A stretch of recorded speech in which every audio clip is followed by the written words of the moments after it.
Менин атым Жазгүл, 2 балам бар дейт. Балдарымдын атасы орус. Жаштык кылып ата-энемди укпай сүйүүдеп тийип алган элем. Күйөөм ичет, урат. Күндө уруш. Ден соолугум аябай начарлап кетти. Жолдошум кийин динди кабыл алып мусулман дагы болгон. Бирок жашоо өзгөргөн жок.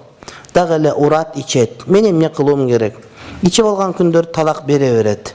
Кеңешиңизди күтөм, Россиядан жазып жатам дейт.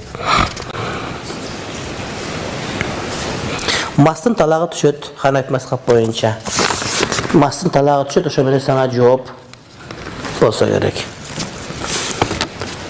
Никең жок десек мусулман болуп туранысы.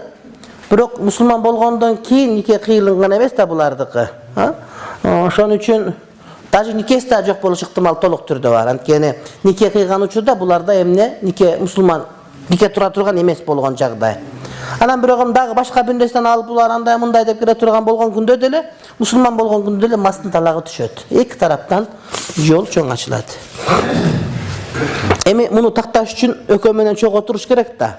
Кандай шартта болду? Балки мусулман болгондон кийин кайра кыйылгандыр, дагы бир нерсе болгондур. Балким өзү деле ошол убакта мусулман эмес, мындай бир мусулманмын деген менен бир дагы башка бир этикатта болгондур кыздын өзү.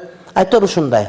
Бирок мас үчүн талак берген бу талагы түшөт. Анан мындан дагы тереңирээк такташ үчүн анда бетме-бет отуруп сүйлөшүш керек.